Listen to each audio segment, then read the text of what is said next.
Hello students. आज हम pyridine की केमिकल रिएक्शंस के बारे में डिस्कस करेंगे। पिरिडीन जो कि एक स्ट्रॉन्ग बेस होता है, वो क्या करता है, हेलोजन अम्लों के साथ में अभिक्रिया करके सॉल्ट का फॉर्मेशन करता है। जैसे कि यहाँ दिया हुआ है, पिरिडीन जब हेलोजन अम्लों के साथ में रिएक्ट हो रहा है तो उस स्थिति में क्या हो रहा है, पिरिडीन पिरिडीन हाइड्रोजन हैलाइड या पिरिडीनियम हैलाइड का फॉर्मेशन हो रहा है। इसी तरह से मैथिल हैलाइड के साथ में रिएक्ट करके ये एक क्वाaternary अमोनियम सॉल्ट का फॉर्मेशन करता है, जैसे कि N methyl pyridinium N iodide.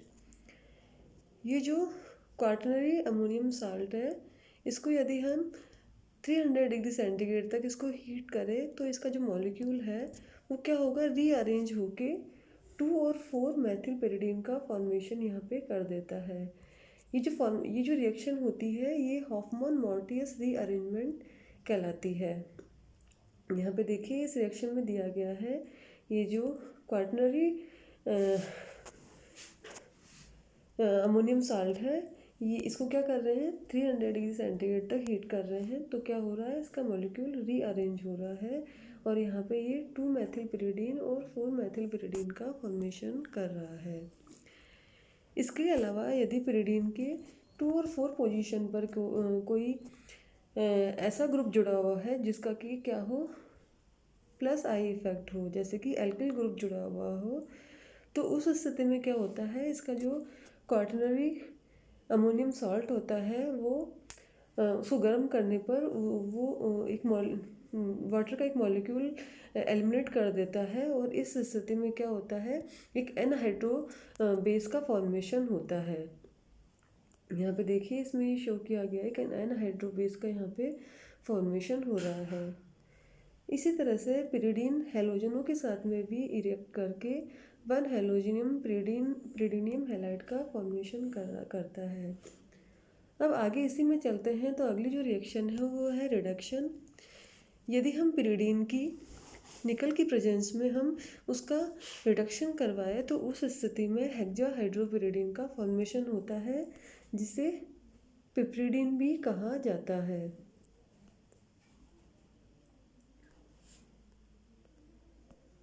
ये देखिए पिरिडीन का रिडक्शन करवा रहे हैं निकल की प्रेजेंस में, तो यहाँ पे पिप्रिडीन का फॉर्मेशन हो रहा है।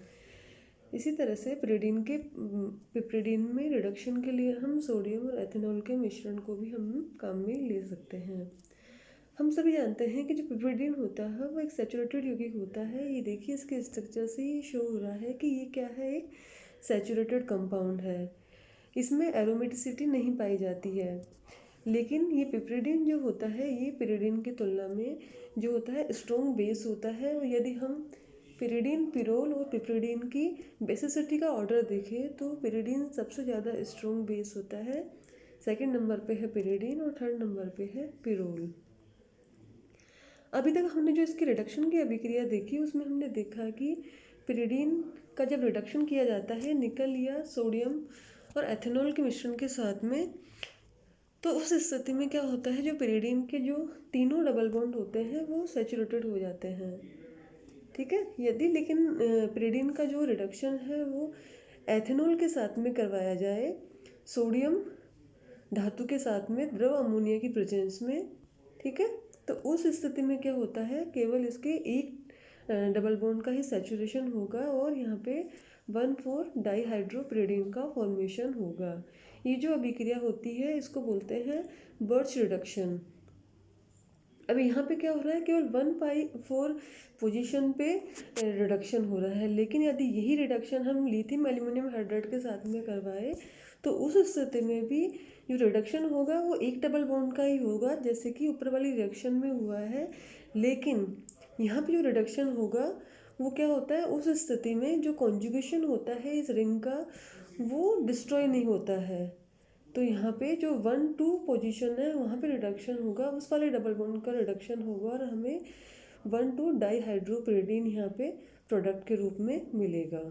तो हमें ध्यान रखना है रिडक्शन में कि किसकी प्रेजेंस में क्या हो रहा है। जैसे कि शुरू में हमने पढ़ा निकल या सोडियम और एथेनॉल के मिश्रण में यदि रिडक्शन करवाया जाए तो सभी जो डबल बॉन्ड्स है उनका सैचुरेशन हो जाएगा और हमें टेट्राहाइड्रो पिरिडीन का यहाँ पे फॉर्मेशन होता है।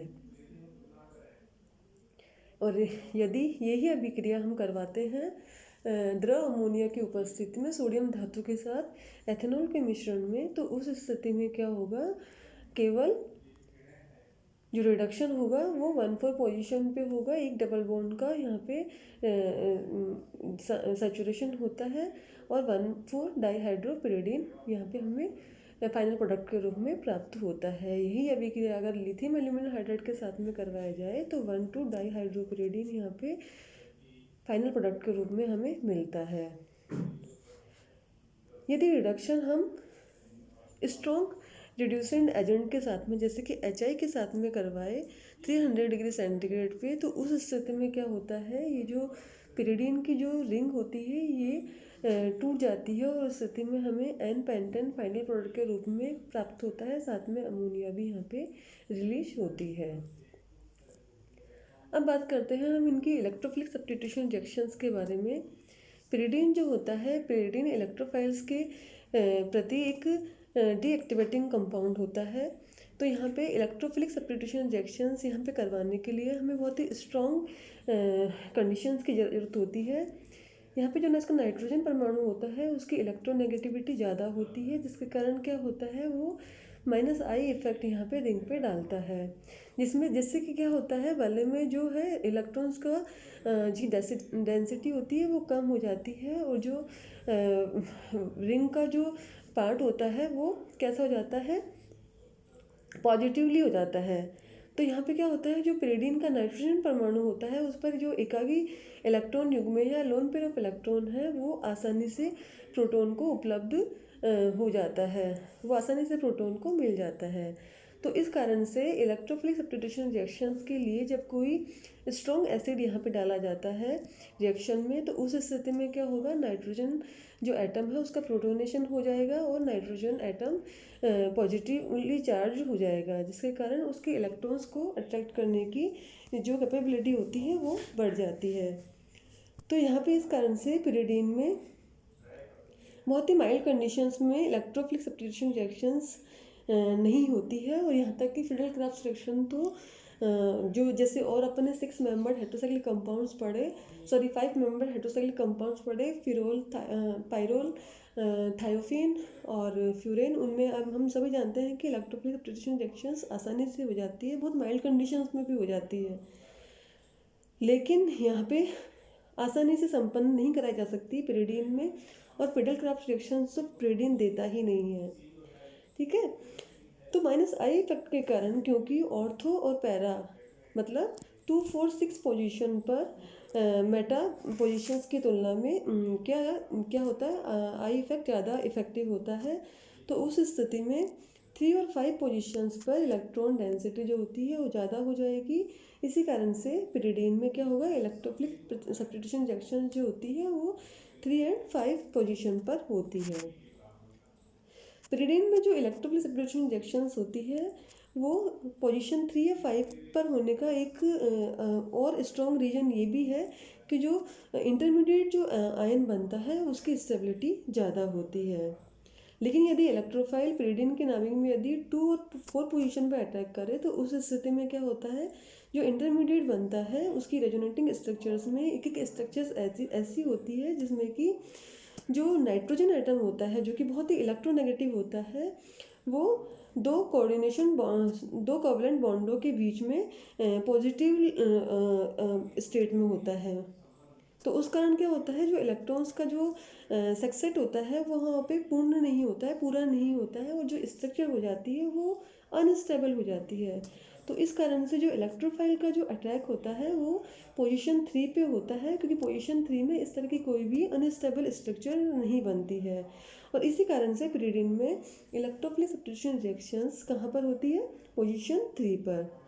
यहाँ पे देखिए, यहाँ पे इसमें दिया हुआ है, जैसे पोजीशन 2 पर जो सब्स्टिट्यूशन हो रहा है तो उस स्थिति में क्या हो रहा है, यहाँ पे एक स्ट्रक्चर ऐसी बन रही है जिसमें नाइट्रोजन में पॉजिटिव चार्ज है। तो ये स्ट्रक्चर कैसी होगी, अनस्टेबल हो गई। तो इस स्थिति में ये जो रेजोनेटिंग स्ट्रक्चर्स हो रही है वो इतनी स्टेबल इंटरमीडिएट का फॉर्मेशन नहीं कर रही है। 4 में भी यहाँ पे एक बीच वाली जो स्ट्रक्चर है इस पर नाइट्रोजन पर पॉजिटिव चार्ज है, लेकिन 3 वाली पोजीशन पर हम देखें इलेक्ट्रोफाइल का अटैक होने पे यहाँ पे जो इसकी रेजोनेटिंग स्ट्रक्चर है इसमें कोई भी अनस्टेबल स्ट्रक्चर नहीं है। तो इलेक्ट्रोफिलिक सब्स्टिट्यूशन रिएक्शंस जो होगी वो पोजीशन 3 पे ही होती है। अब हम नाइट्रेशन की बात करें तो नाइट्रेशन यहाँ पे होता है फ्यूमिंग HNO3 की प्रेजेंस में होता है और कंसनट्रेटेड H2SO4 की प्रेजेंस में होता है और 3 नाइट्रोपिरिडीन का फॉर्मेशन होता है। सल्फोनेशन बहुत ही यहाँ पे बहुत ही कठिन परिस्थितियों में होता है। यदि हम 20% यहाँ पे ओलियम को थोड़े से मर्करी सल्फेट की प्रेजेंस में हम पिरिडीन के साथ में 220 डिग्री पर गर्म करें तो उस स्थिति में पिरिडीन 3 सल्फोनिक एसिड प्राप्त होता है और उसकी जो क्वांटिटी होती है वो 70% तक होती है। हेलोजिनेशन की बात करें तो जो हेलोजिनेशन होगा वो AlCl3 की प्रेजेंस में होगा और यहाँ पे क्या होगा, जो AlCl3 के 2 मॉलिक्यूल्स की प्रेजेंस में पिरिडीन क्लोरीन के साथ में रिएक्ट होके 3 क्लोरोप्रोडीन पिरिडीन का फॉर्मेशन कर देगा।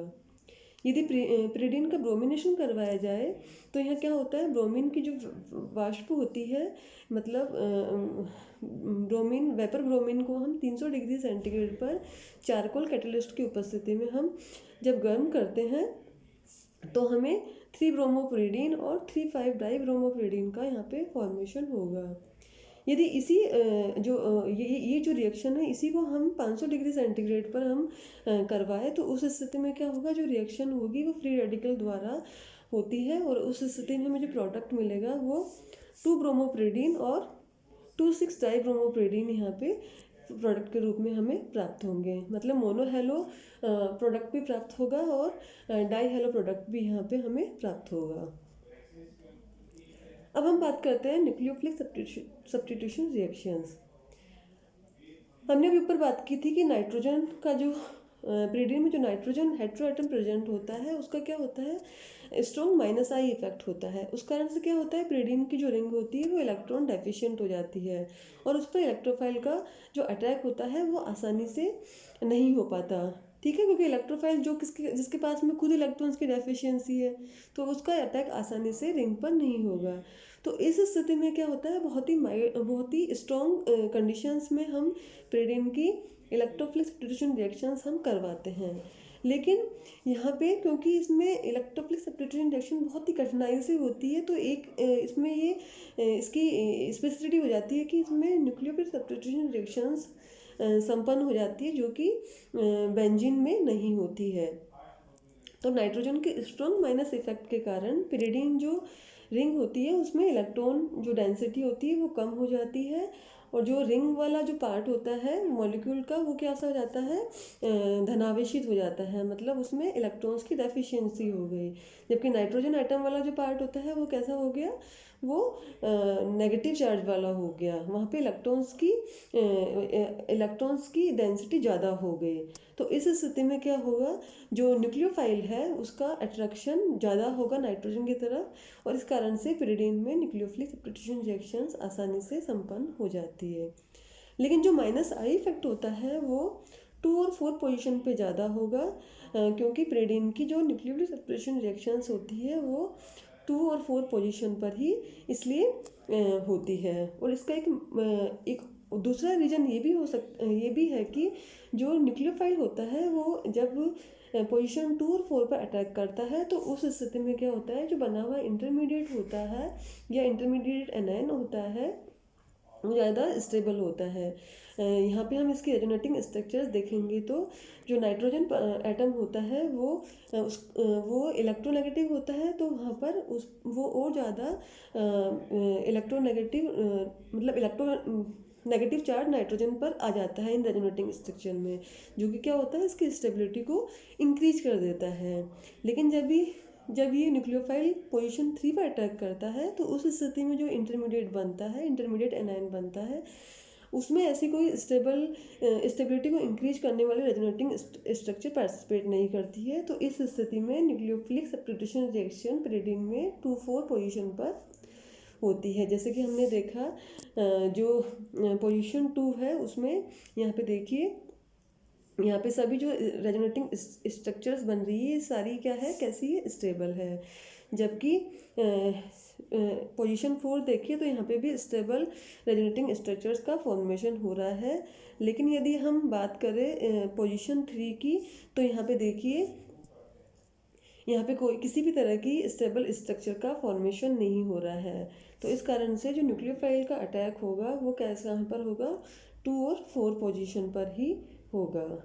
यहाँ पे देखिए, इसमें देखिए यहाँ पे 2 और 4 पोजीशन पे जब हो रहा है तो नाइट्रोजन फर्स्ट स्ट्रक्चर, नाइट्रोजन जो इलेक्ट्रोनेगेटिव एटम है उस पर नेगेटिव चार्ज है, और यहाँ पे इस बीच वाली स्ट्रक्चर में इस नाइट्रोजन एटम पर नेगेटिव चार्ज है। तो ये दोनों स्ट्रक्चर्स है ये क्या कर रही है, स्टेबल होने के कारण जो इस न्यूक्लियोफाइल का अटैक है उसका उसकी उस तरह की रिएक्शंस को, उस तरह सब्स्टिट्यूशन रिएक्शंस को इंक्रीज कर रही है, उस तरह की रिएक्टिविटी को इंक्रीज कर रही है। जबकि 3 पोजीशन पे इस तरह की कोई स्ट्रक्चर का फॉर्मेशन नहीं हो रहा है। तो यहाँ पे क्या हो रहा है, ये जो स्ट्रक्चर्स है ये स्टेबिलिटी को डिक्रीज करने वाली है। तो इसी कारण से जो न्यूक्लियोफिलिक सब्स्टिट्यूशन रिएक्शंस जो होती है वो 2 और 4 पोजीशन पर ही संपन्न होती है। अब इनमें से हम पहली जो रिएक्शन का बात करें तो पहली रिएक्शन है एमिनेशन रिएक्शन। यहाँ पे जो pyridine का मॉलिक्यूल है इसमें एमिनो समूह न्यूक्लियोफाइल के रूप में अटैक करता है। ये जो रिएक्शन होती है ये pyridine की सोडामाइड के साथ में करवाई जाती है। तो यहाँ पे 2 अमीनो pyridine का फॉर्मेशन होता है जो कि वापस से सोडामाइड की के साथ में रिएक्ट करके 2,6 डाई अमीनो pyridine का फॉर्मेशन कराता है।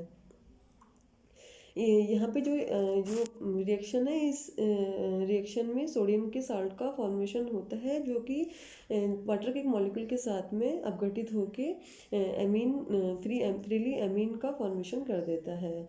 अगली हम रिएक्शन की बात करें तो pyridine जो होता है, pyridine एन ब्यूटिल लिथियम और फेनिल लिथियम के साथ में रिएक्ट करके यहाँ पे देखिए 2 ब्यूटिल pyridine और 2 फेनिल pyridine का फॉर्मेशन कर देता है।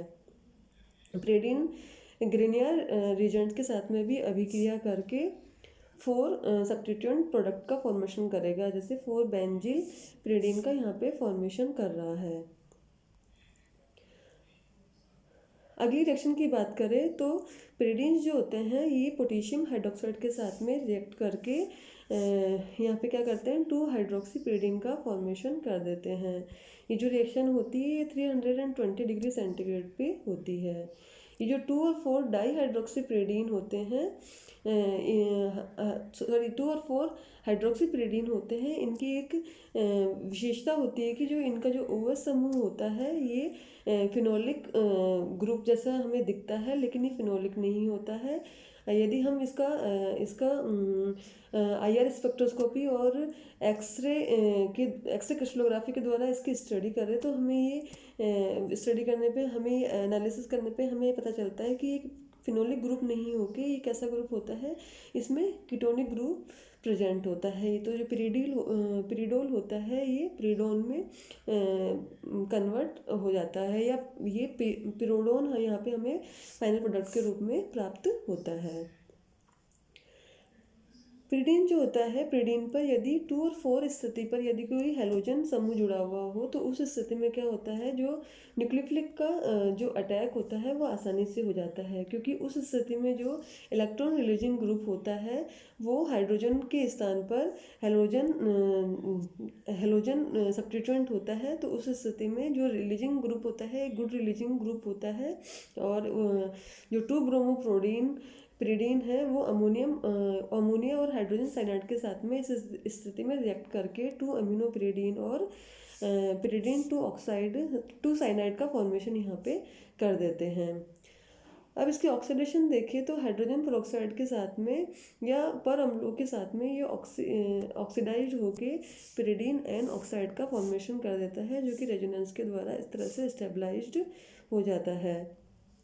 सल्फर ट्राईऑक्साइड के साथ में ये कपलिंग प्रोडक्ट बनाता है जिसका हम यूज कर सकते हैं पिरोल फ्यूरेन जैसे यौगिकों के सल्फोनेशन में, जो कि एसिड्स के प्रति बहुत ही संवेदनशील होते हैं।